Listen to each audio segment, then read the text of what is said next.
Welcome everybody. This is a dry run, so be kind in the chat. I'm working on this for the very first time.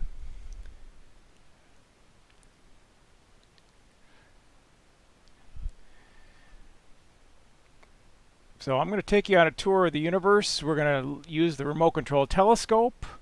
We might even hopefully see something out there. I'm having a little bit of a feedback here, so I'm going to work on my audio.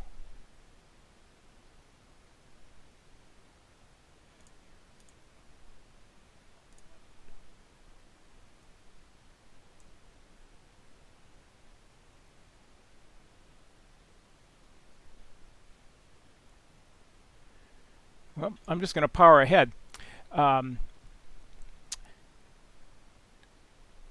Tonight we're going to be able to see a bunch of objects that hopefully you haven't seen up close before.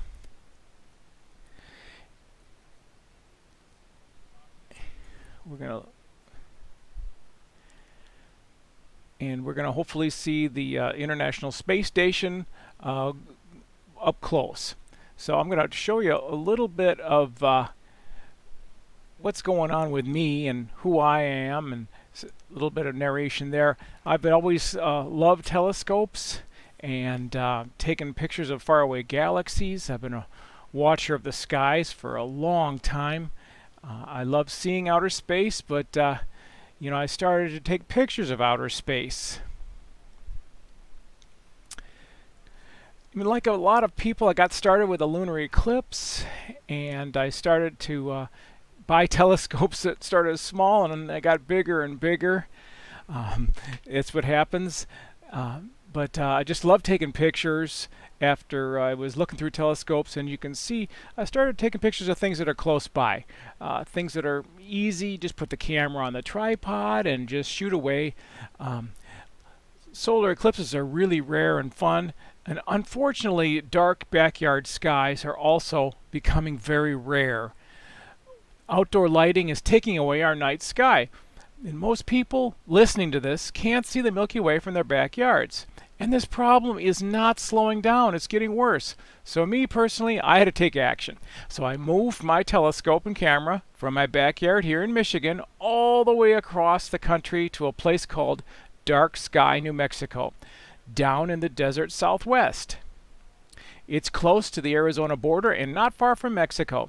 And there's absolutely no light pollution, so when you look up you feel like you're falling into outer space. So this is a tour of our telescope ranch. You can see the observatories have roofs that roll off on wheels. The big white roof is my observatory. I have two partners. There's two other telescopes in the building, and some of these other buildings have one or two or up to 9 telescopes inside. What's great is it's clear out there more than 300 nights a year. 4,000 feet of elevation is great.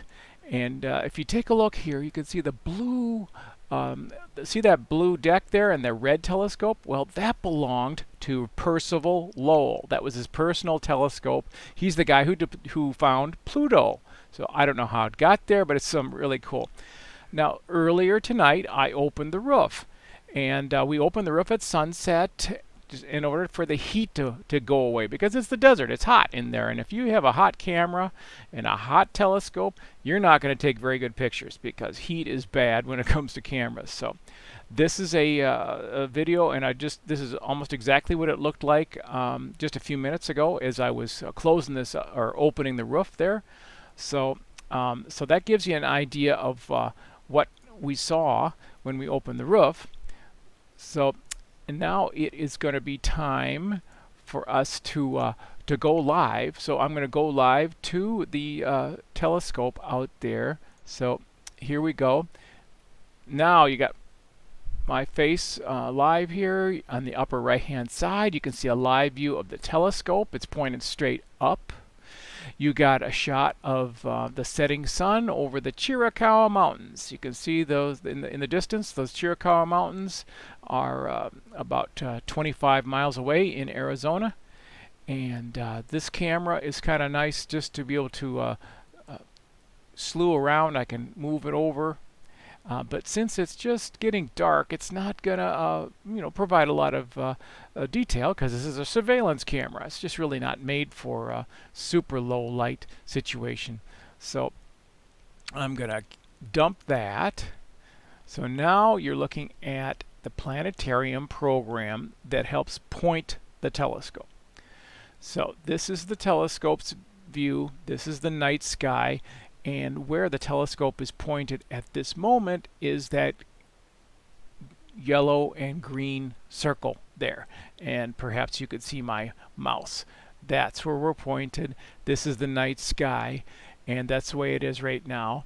And so it's a very simple and easy interface for this mount, because all you got to do is point to what you want and it goes to it. Very cool. So I think one of the first things we'll see, because it's just getting dark out there, we go to a planet. So right, I know down here, that's Jupiter. And it says Jupiter here. So we hit go to, and it's going to go to Jupiter. And the video has a few seconds delay, as you can tell. The little video's got a few seconds of delay there. So yes, so you can see that, now we're pointed at Jupiter. Now let's see what we're seeing with Jupiter. So this was a star I took a picture of earlier. And if we want to look at the Jupiter, let's click on the video. So now we're looking at a live video shot of Jupiter. And you can zoom in on this. And we hit 5x.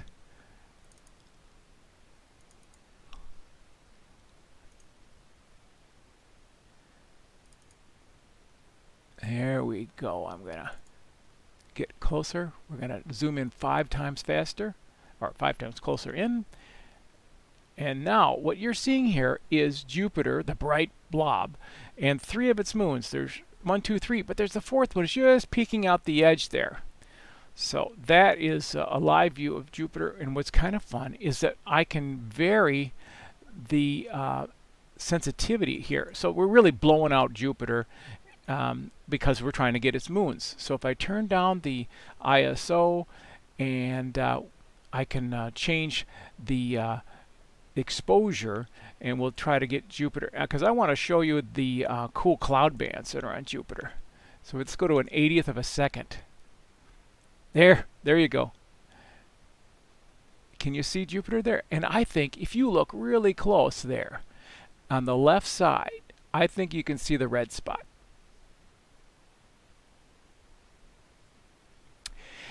You know what's pretty nice here is that we are seeing things quite steady here. What we've got here is a steady night, very nice steady night. So we're very lucky here. And this is a live view on the Canon camera. It's showing you what Jupiter looks like live.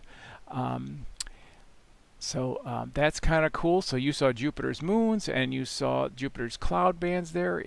It rotates so fast that it rips its clouds in straight lines. That's what's cool about Jupiter. And Jupiter is huge. It could swallow hundreds, thousands of Earths inside.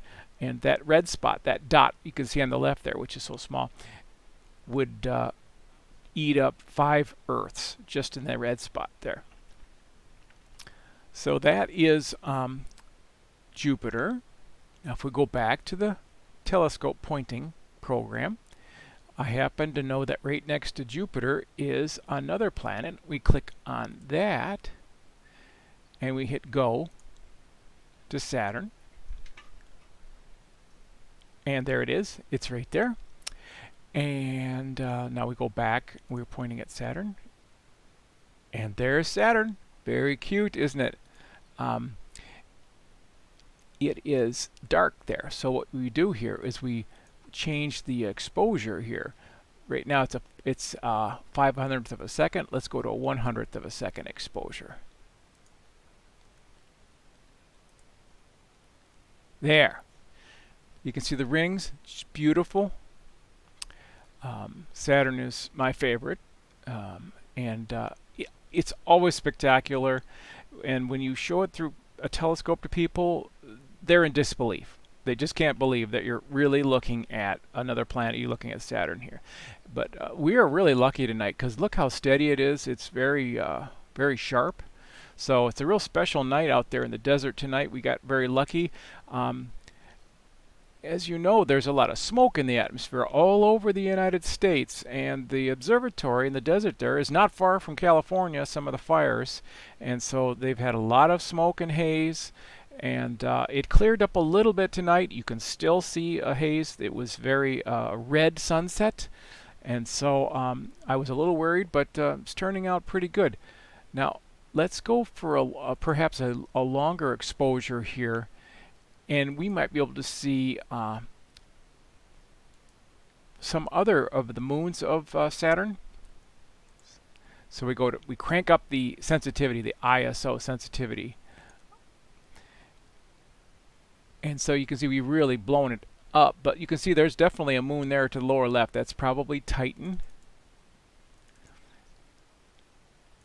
And we'll go to a 20th of a second. Ah, now you're seeing a lot of little dots around Saturn, and I don't know which ones they are, but Mimas and Enceladus and Tethys and Dione and Hyperion, and you can see them. You can see them all. But that's Saturn, and this telescope is not set up to see the planets. Okay, this telescope is set up to take pictures of space, deep space.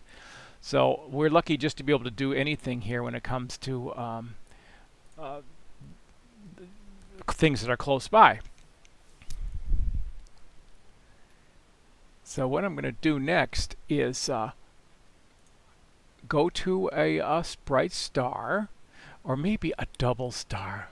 Let's go to a nice double star. We're going to go to this. It's called Albireo. They call it the Cub Scout star or the Michigan star because it's got Michigan colors. These two stars, and you'll see why it's called the Michigan star. We'll take a 1 second exposure here. Let's see what we've got here.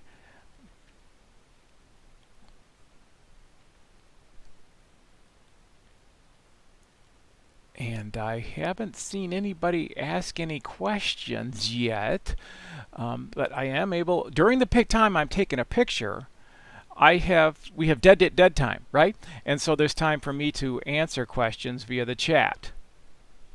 So this is the binary star. They call it the Michigan star because, well, because of the smoke in my camera, things are a little more redder than normal. But this star is normally kind of bluish, and this one is more yellowish. So that's that. But anyhow, it's contrasting colors, and it's one star that is rotating around another. So that is kind of cool. That's a binary star, and it just so happens that somewhere around 1/3 to 40% of all stars are doubles. That's amazing. Over 1/3 of all stars are binaries, are doubles.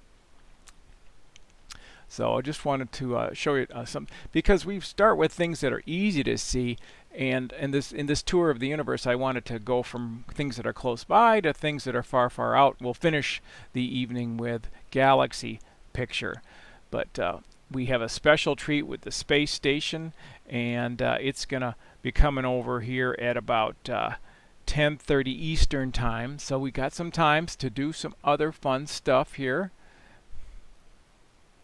Now, with this interface, you can see here I can zoom in. I'm zooming in. You can see the constellations, and we are at the bottom of the Northern Cross. See that? The Northern Cross, which is also called Cygnus the Swan. That's where its wings. That's the head of the swan. We're at the tail of the swan right now, but it's also called the Northern Cross, and it's obvious there. Vega is the bright star right here. We'll go over to Vega, and this is the one that was featured in the movie Contact with Jodie Foster. Remember, the signals came from Vega because it's one of the nearby stars, and so it's a beautiful bluish white star.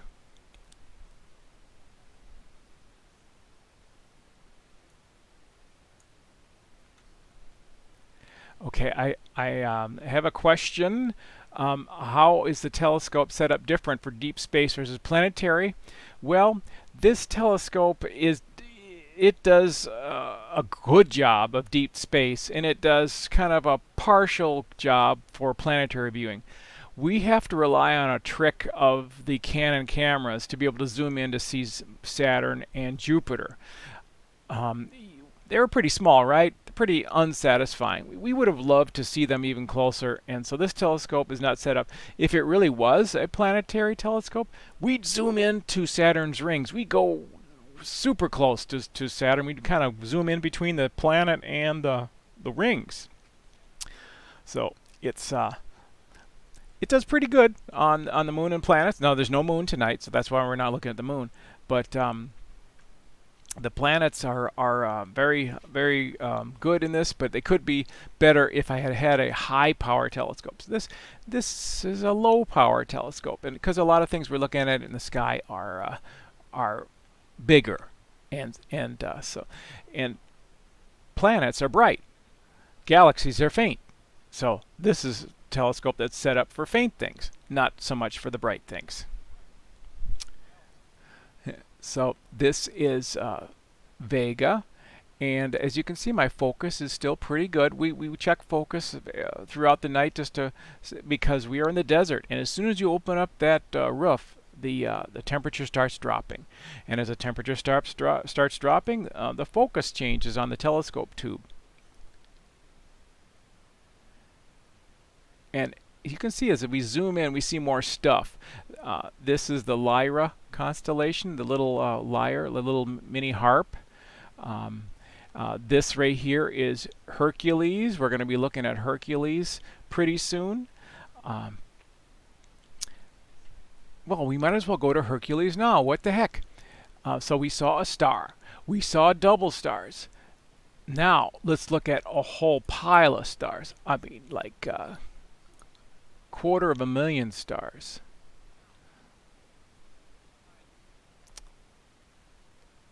All right, so now we're going to go at something. Now, what we're going to look at now is a little fainter. So what I do is I crank up the sensitivity to like ISO 6400.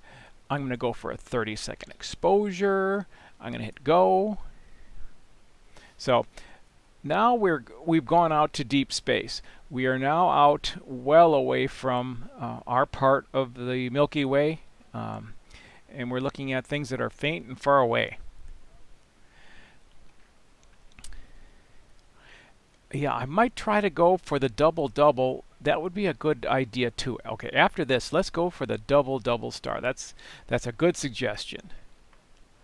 But what we have here now, we're going to have the Hercules globular cluster, which is over 250,000 stars packed into a ball, which is one of my favorites to look at through a telescope with your eye. There you go. That's your ball of stars, and it is amazing. I can zoom back here a little bit. I can go out. There's your full frame shot. That's the whole frame from the camera. It's a full frame camera, meaning it's the sensor is 24 by 36 millimeters. But what is kind of cool about this is look at the two different star colors near the cluster, and also look down here. Do you see the little tiny galaxy right there? So right below, there's a cool little galaxy that's, of course, hundreds of thousands of times further away than this cluster. The cluster and everything in this whole picture is in our Milky Way. This little thing here is a whole island universe out there. It's a whole galaxy into itself, so it's far, far, far away. So I can zoom back into Hercules. There's Hercules. So it's definitely one of my favorites. It's called a globular cluster because it's in a globe.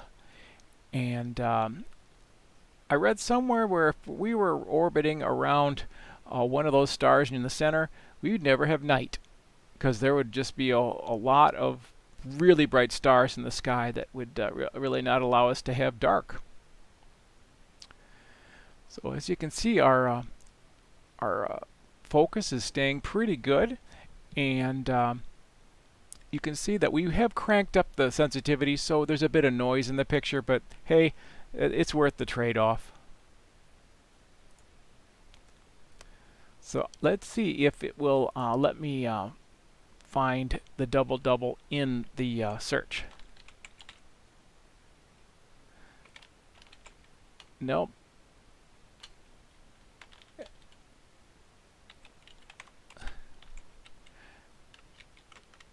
Epsilon Lyra? Nope. Okay, so it's not going to do that. So what we've got to do here is we go to Vega, and we're gonna get closer here. And I got to keep an eye on the time here because we don't want to miss the space station. That's really what that's what we're going. That's what we're really hoping to.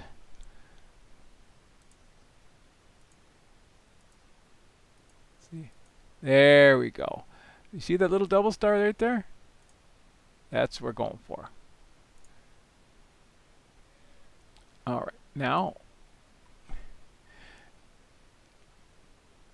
we only need 3 seconds exposure probably here. Let's go with that. And this is an amazing double star because it's not a double star. It's 2 sets of double stars. That's why they call it the double-double. There's 4.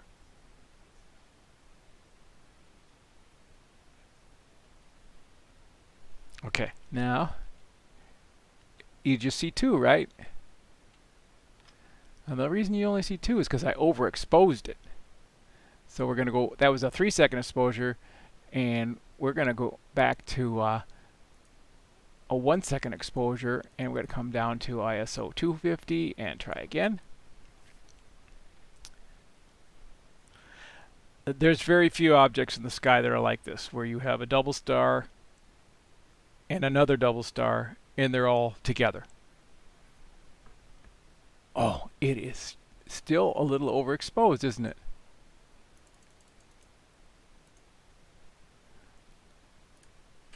Let's try again. This is an object where if you're using a telescope, you got to crank up the magnification to really see it well.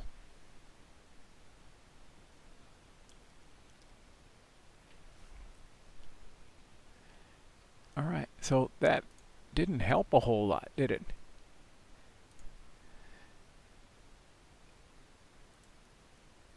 Okay. Now we're gonna get down. We'll get down to a 1/4 second. Here we go. So I'm basically operating a camera, remote control. It's a Canon camera. It's a 5D Mark III. The camera was modified to be more. Oh, you can start to see the little stars, can't you? See them?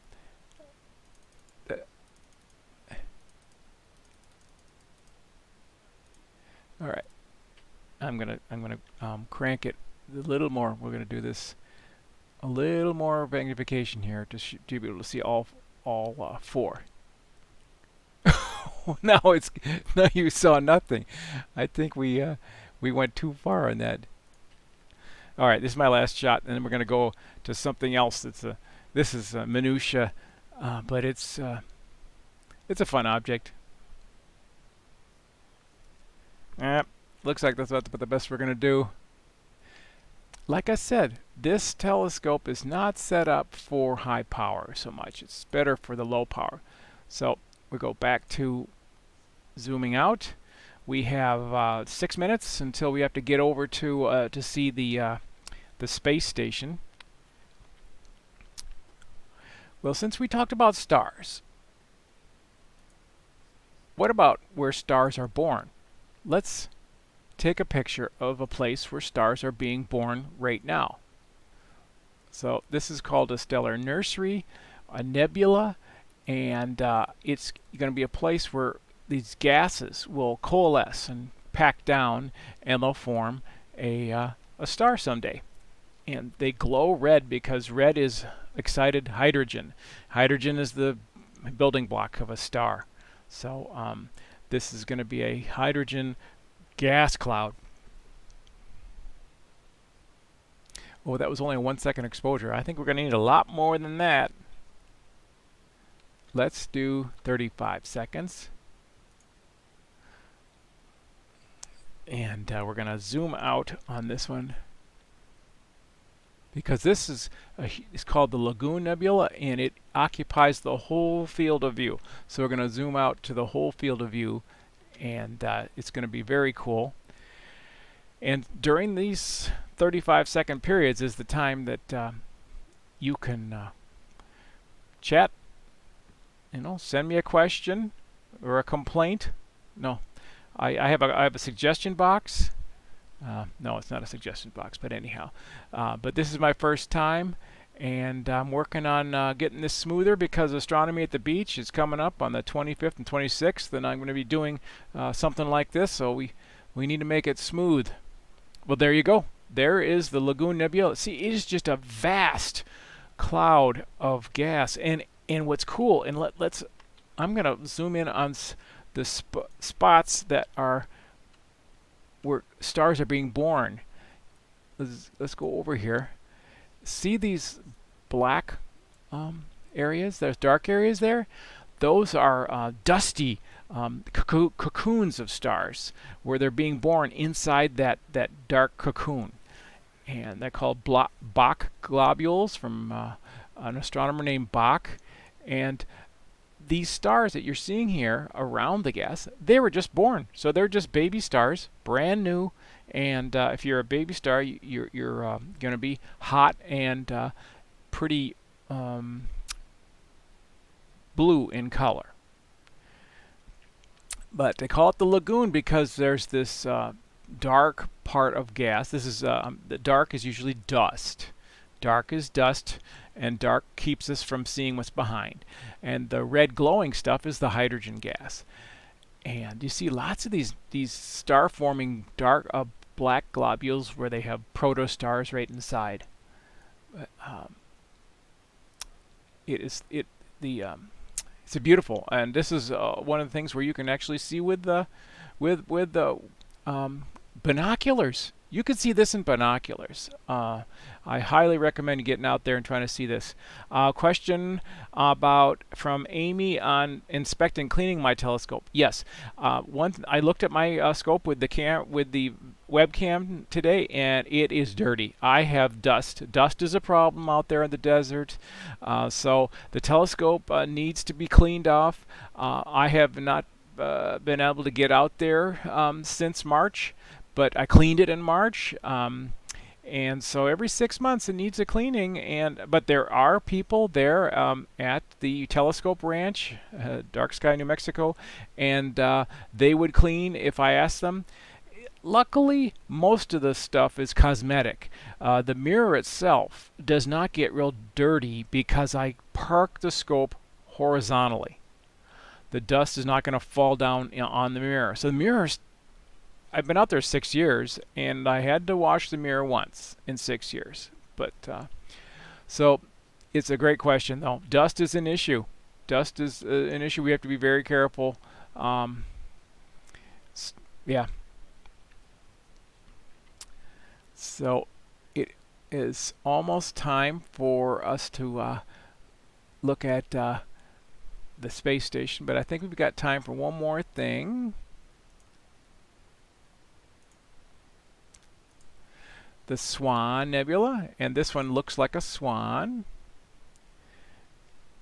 and you're going to be able to see that as a swan. So let's zoom back out on the lagoon. You can see the complete object. It frames it nice. This field of view is 1 degree by 1.5 degree. So we have a big field of view.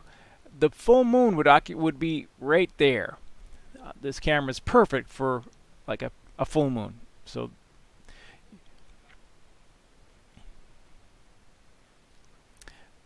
and I think, as I said, the camera was modified so it is sensitive to red. So it picks up all those great nebulas where stars are being born.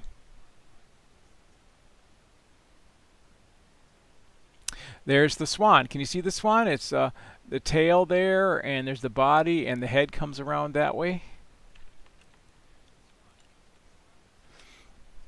Or a duck. Or a fish. It's the Rorschach Nebula. It's whatever you think it is. But again, this is another one of these stellar nurseries where stars are being born right now.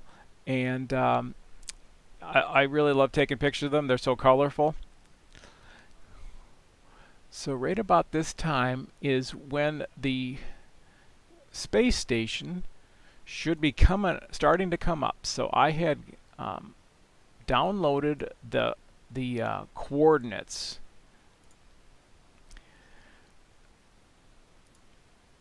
Okay, now we are following the space station. And it's coming up. We are going to look at the video, and we are going to cross our fingers that we actually are pointing at it.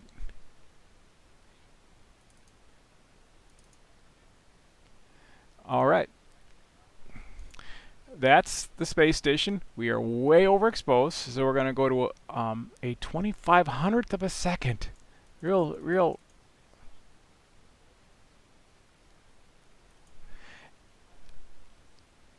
And 2000 ISO. And we're going to zoom in. All right. Well, we're still overexposing. There we go. And I'm going to take a video here. All right. Here we go. And what's cool about this, the space station, is it changes its view as it goes over the top of us. You're seeing one side of it, you know, and then you might see the other side of it as it goes by. And as you can see, we're tracking well. And what you watching the upper right hand side of my screen? You watch the telescope? It is cranking. See how fast that thing's moving? We're following the space station at a very high rate of speed.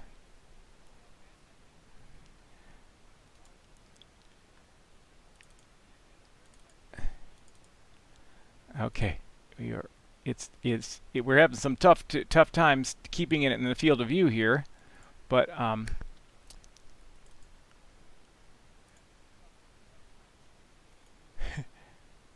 but that is kind of cool, is that we're actually seeing the space station up close like that. I think I just ruined your view, didn't I? Yeah, I'm going to click it one more time.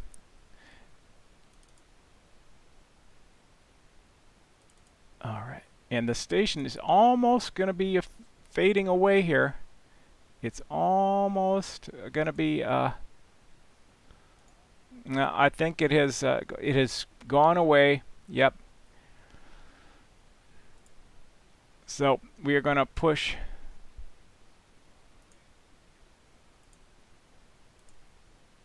All right.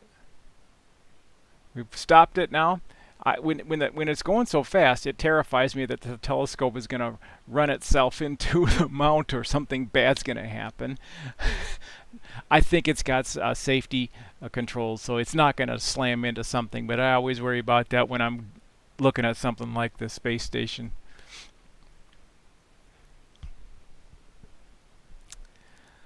All right, so that was kind of exciting. We did see it. We did, and I got a video of it, so we got some pretty good stuff, and it was bigger and bigger. All right, let's get back to our tour of the solar system and now of the universe. So we saw where some stars are born. We saw the Lagoon Nebula. You know, there's another beautiful there's a beautiful nebula that is colorful. It's more than one color.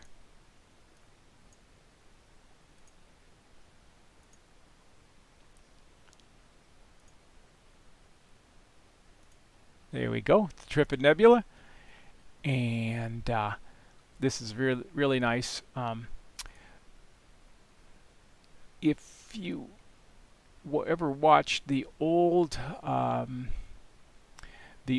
Star Trek original from the 60s, I believe the first season, at least a few episodes, had a picture of this object that was on the flight deck, above everyone's heads. They had these pictures of various objects, and they did have a picture of this. It's called the Trifid Nebula.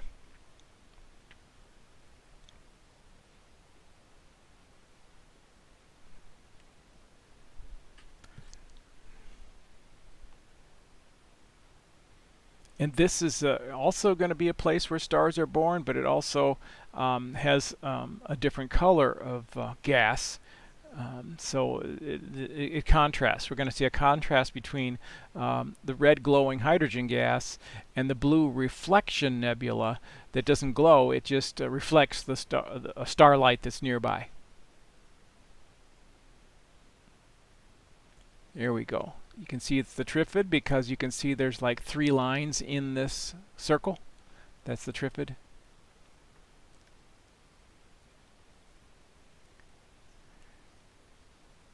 So that one is kind of cool. Do you see the teapot there? That's the Sagittarius.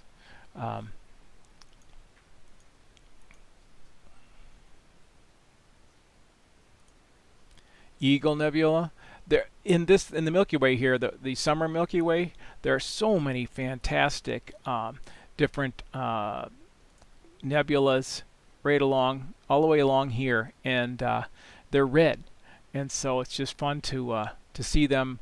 Now we don't see red with the binoculars. You don't see them with your naked eye because we aren't sensitive to color with our eye, especially on faint objects. Much the same as if you went out at night to look at a garden and see flowers. Are you going to see the color? No, you're not going to see the color. The flowers are going to look black and white in the dark. So even under moonlight, flowers are not going to have a lot of color. And it's the same thing here. Our eyes don't see, but the camera, the camera stores up all those photons and is able to get a good view. So we just got a picture of this eagle. And I have to really zoom out in order for you to see the eagle.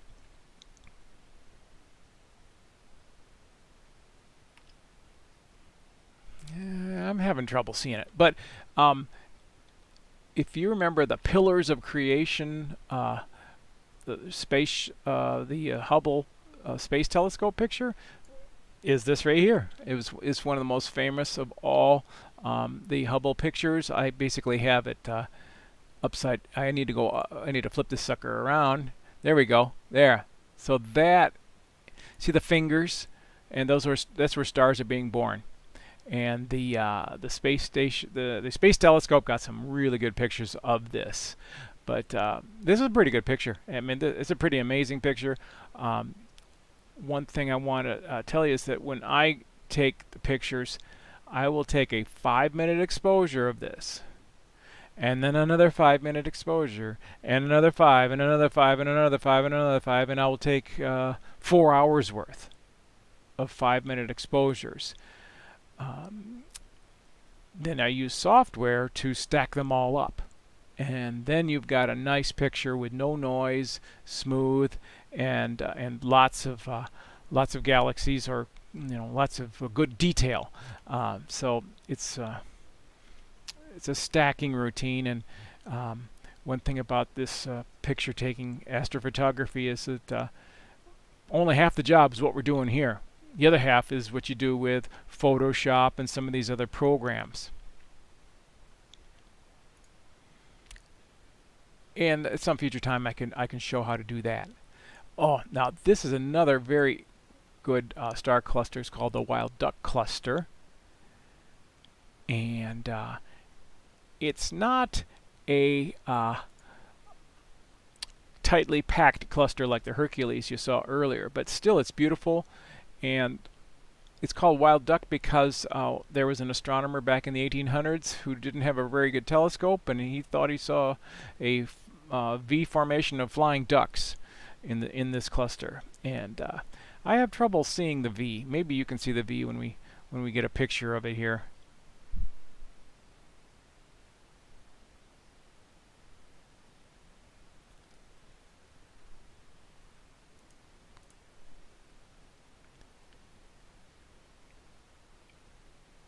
I think we could probably do a little better focusing. The stars are looking a little bloated. I can probably fix that.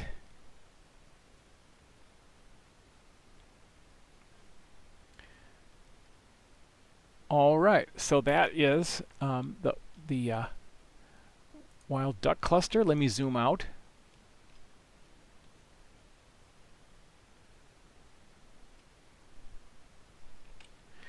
And you probably are wondering, what is that line? And that line is a satellite. And you probably have seen that there's a lot of controversy that new Elon Musk constellation of thousands of satellites that will be providing fast internet for the rural areas, they cause these lines. But they're just one of others, thousands of others. There's already 1,000 other satellites where you see these lines. So when I'm taking a picture, if I take a 5-minute exposure, you know, I got a 30% chance of having a streak through it. So that's just the way it is. And luckily, the programs that we use to process the pictures, they erase or average out the lines. So it doesn't mess me up too much, but there are professional observatories that are messed up by all of these new satellites that are going out there. What's really cool about this picture is, see the dark zones? Those are just clouds of dust. And those dust clouds keep us from seeing what's behind. They're called dark nebula. Also interesting is the contrasting star colors. You see there's a nice orange star, and then there's a more whitish one there. Now, are we seeing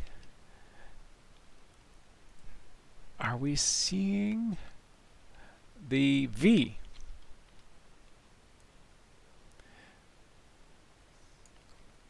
Okay, this V, the duck. Where are the ducks? Where's the V formation of ducks? I don't know. Maybe like this. I don't know, but so that's the wild duck cluster, and with binoculars, it's way cool. It happens to be in a spot of the Milky Way, which is it's the brightest part of the summer Milky Way. There's just a bright glow. So that's kind of fun to look at. So we looked at a star cluster, and then we looked at a tight one and a loose one, and so and we talked about stars. And so what happens when we talked about stars when they're born out of that gas, but what happens when they die?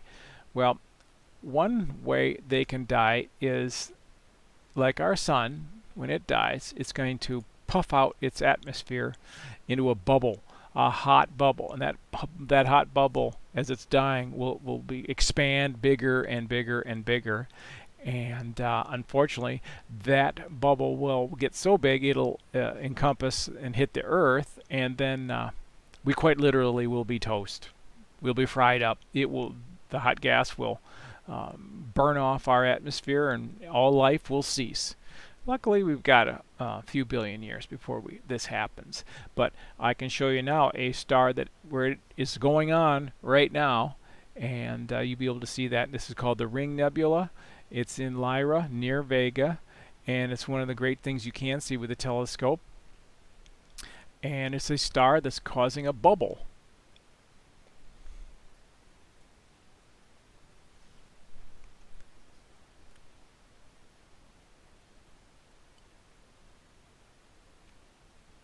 There's the bubble.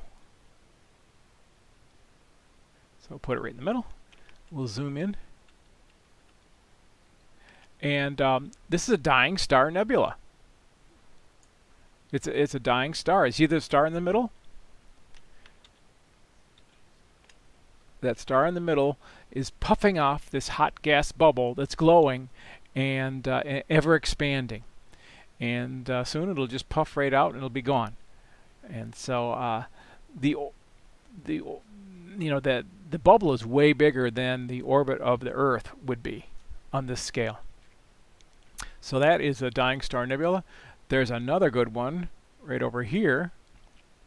It's called the Dumbbell Nebula. And see how easy and fun it is just to push the button and the telescope moves. And there you see the video. There it goes.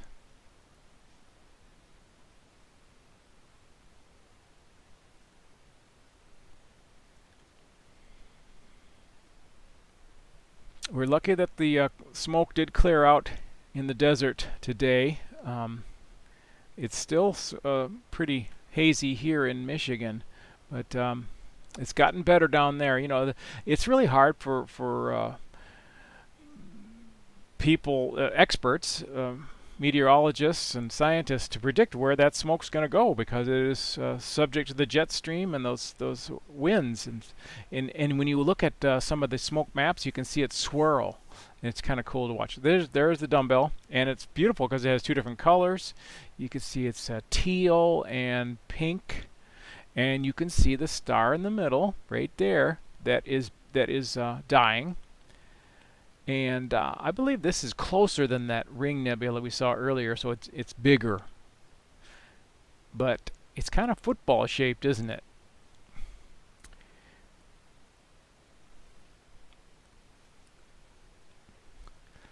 So we're able to just take half-a-minute exposures here and see quite a bit.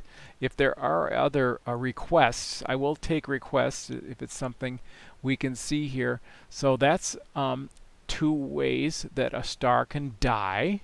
Okay, well, what if it's a big star? Well, if it's a big star, it's going to really blow up. It's going to explode. And if a really big explosion is called a supernova. So we're going to now see a supernova remnant, a star that blew up a long, long time ago. And we're going to take a picture of it, and it's in that Northern Cross constellation again. We're staying within the strip of the best stuff tonight, the greatest hits. The greatest hits of the summer is all within the Milky Way.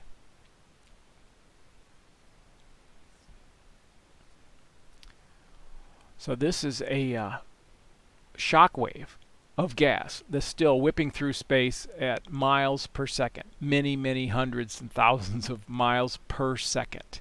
It's whipping through space, and so it's really kind of interesting. It's called the Veil Nebula, and I'm going to zoom out so we can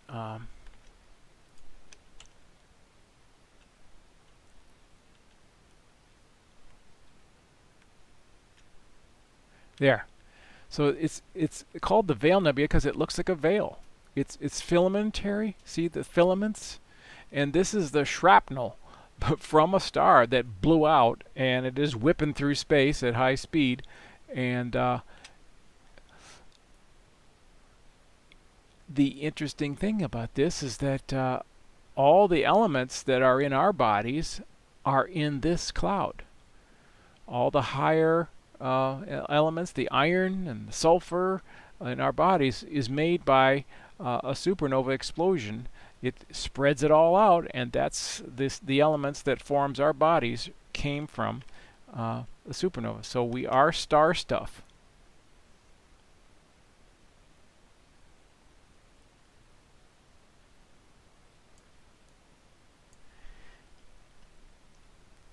I'm wondering if you can see.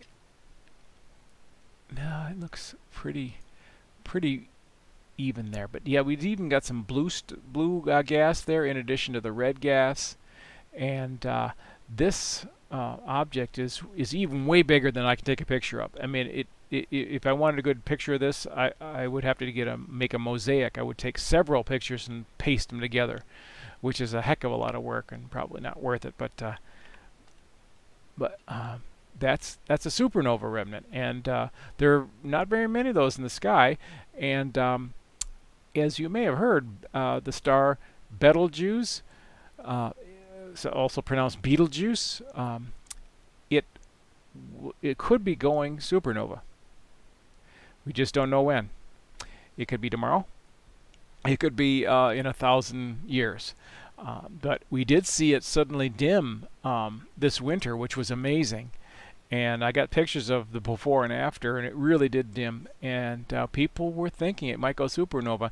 Wouldn't hurt us, wouldn't kill us because it would be far enough away, but it would be so bright that you'd be able to see Betelgeuse during the day. It would be as bright as the full moon, and it would go on for weeks. So people were getting pretty excited about that, but it brightened back up. So false alarm. Never mind. Not gonna be a supernova close to us, because we'd love to have a supernova close to us, because it's just exciting. But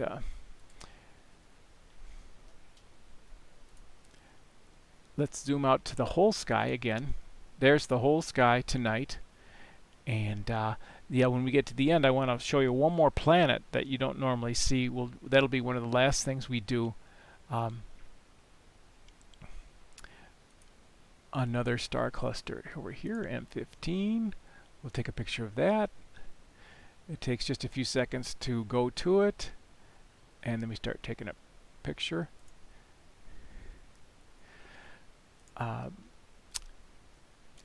I don't believe this, yeah, this doesn't show the Milky Way, but basically the Milky Way is straight overhead in the desert tonight.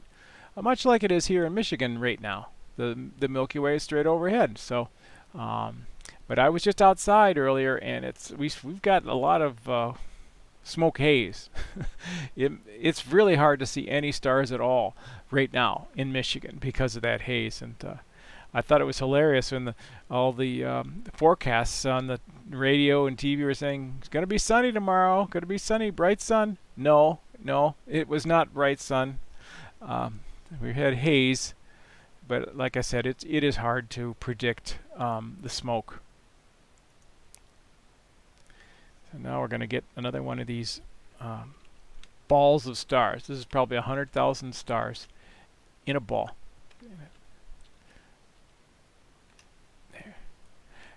And there's so many here that, look, we've overexposed the center just to get the outside. But that's like a bee's nest of stars.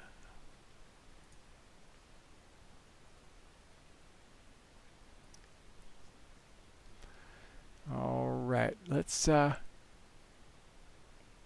go away from our solar system.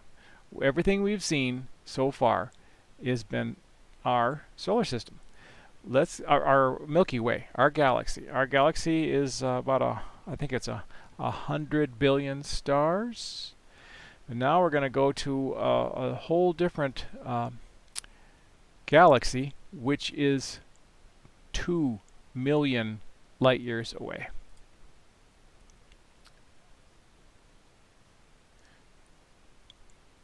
$2 million light years away. So that means that the light left this galaxy 2 million years ago. And you know, light travels pretty fast. You know, if you turn on a flashlight, it gets to the other side of the room pretty fast. But imagine that flashlight beam goes for 2 million years before it hits nothing. Nothing until it hits us. So this picture is the final destination of a photons who came from Andromeda 2 million years ago. So what people say is this is ancient photons, 2 million year old photon. And it ended its journey inside my camera. And you're going to see it right now. Let's zoom out.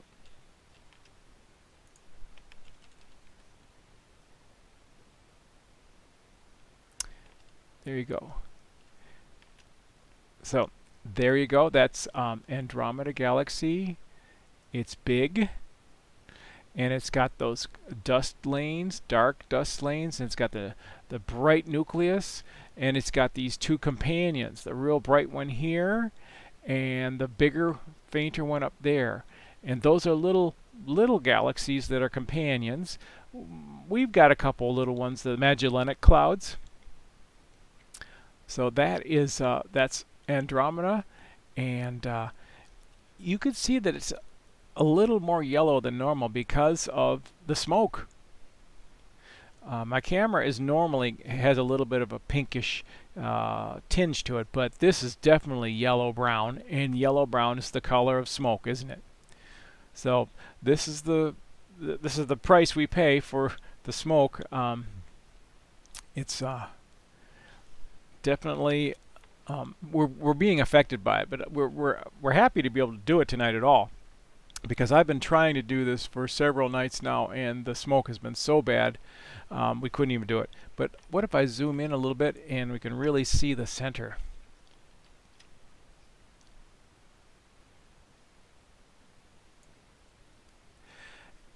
And what's interesting is that a lot of these stars are our neighbors. These are close by. The galaxy is way, way, way, way further than those stars there.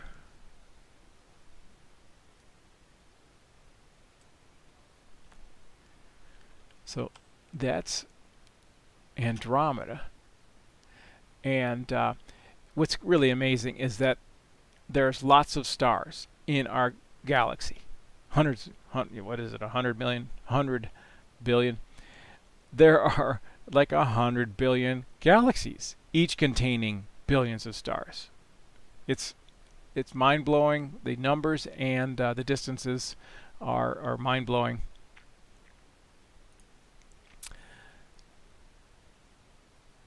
Now, this is the Pinwheel Galaxy. Oh, it is too low for us to see, I think, tonight, or right now. Things on this side are rising, and things on this side are setting.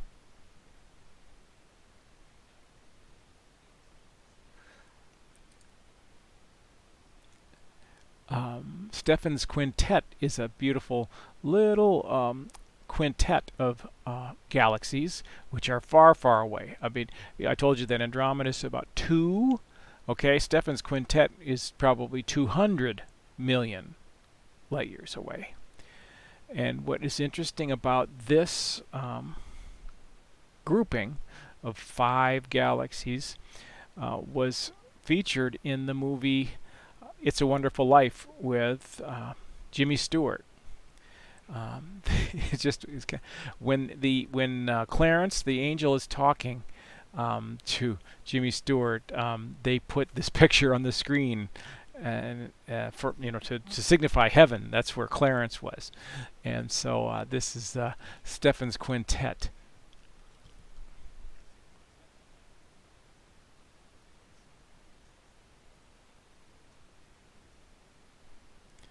Oh, man, it's pretty tough to see. Oh, that would right there. We're zooming in.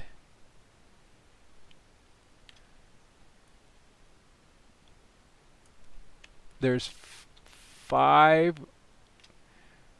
1, 2, 3, 4, 5.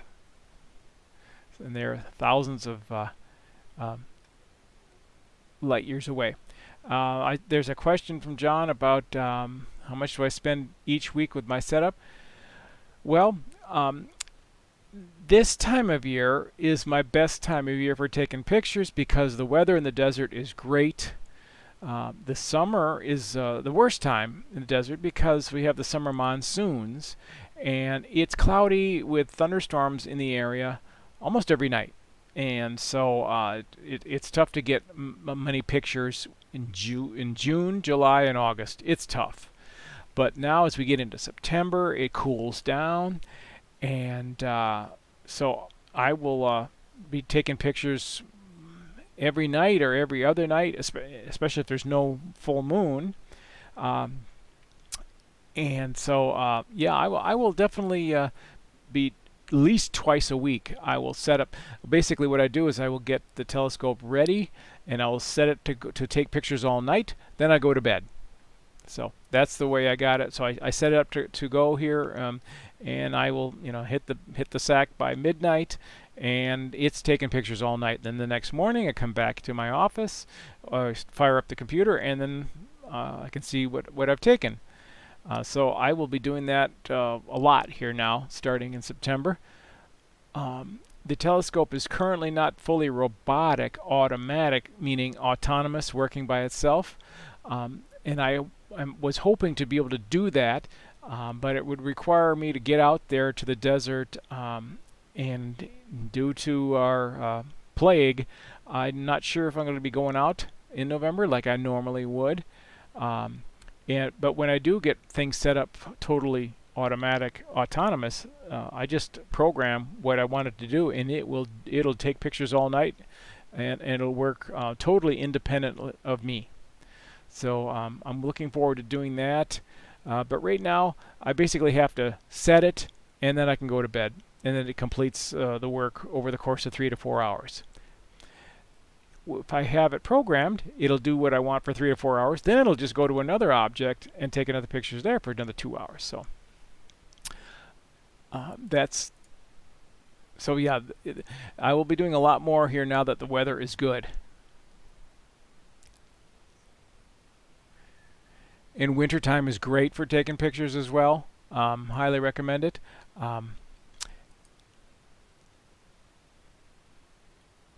Let's go to Neptune.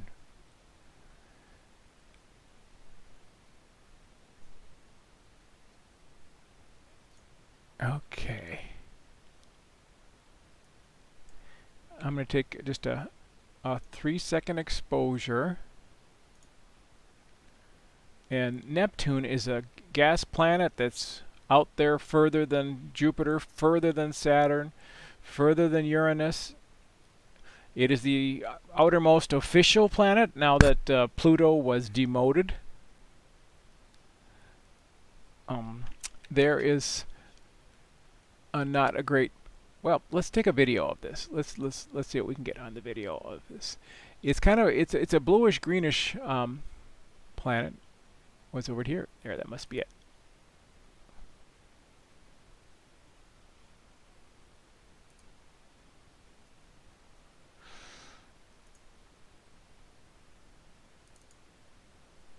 Let's go back.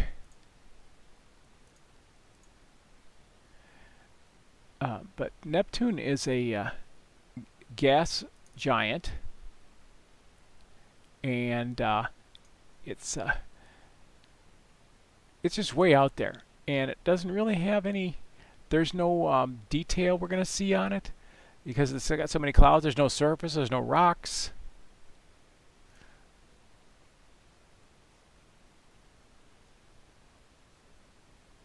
Oh, there we go. And so, as you can see, it's boiling. Neptune is boiling because it's low.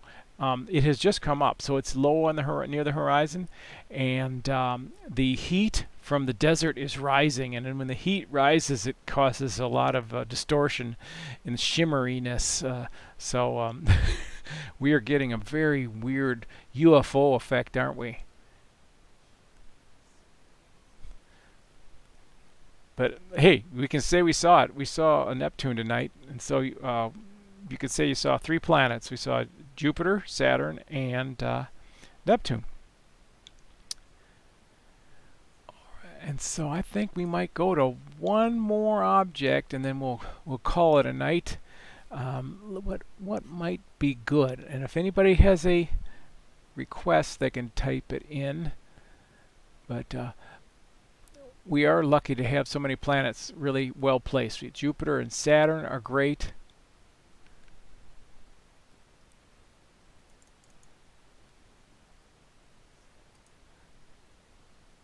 And through the Saturn Nebula. Now this is a weird one. We'll take a picture of that.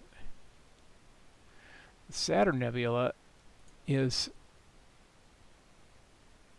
another one of those dying stars.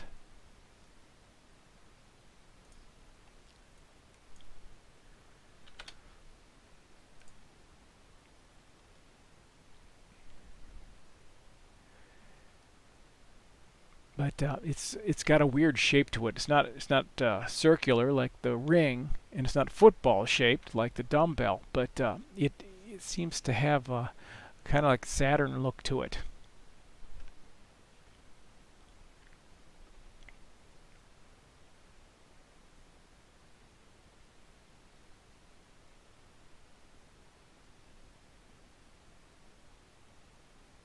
There. It looks like a big planet with a little ring. And it's green, isn't it? Yeah. This is another one of those dying stars, and it's like I said, it's a shell of a bubble of hot gas that is getting puffed out by the star in the middle that's dying. But I like looking at these with your naked eye, or with you have the telescope, because they are this shocking green color, and not many things are that color. And if you zoom out here, you can just see that it's weird. It's this little green glow there. Okay, we have a request for M8182, but unfortunately, they're beautiful. They're a pair of galaxies, but they're a little bit it's too low. So we can't do 81 and 82. They're just too low for us. Yeah, unfortunately. A lot of star clusters are available, open clusters. But the planetaries are just weird. And we've seen planetary meaning dying star. So we were able to see 3 dying star nebulas tonight. We saw the Ring, the Dumbbell, and then the Saturn. So that was kind of cool. So we saw 3 planets, 3 planetary nebulae.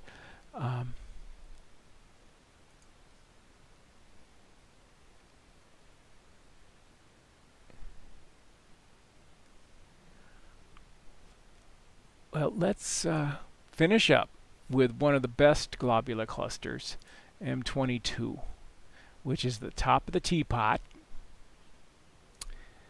So this one is beautiful.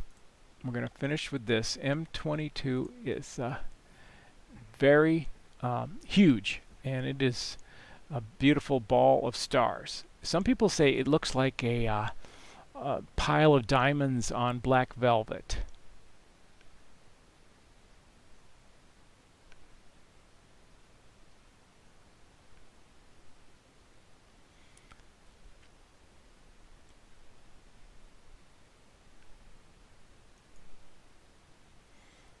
Okay, here comes our picture.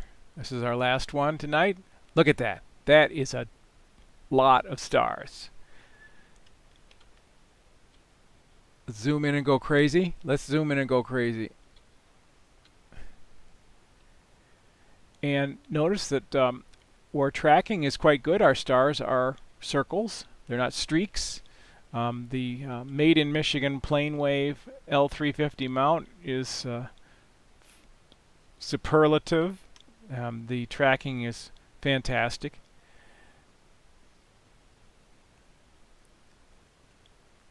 There's another one of Elon Musk's satellites. I mean, I'm just saying Elon Musk, but it's a satellite. We don't know whose it was. You can look it up.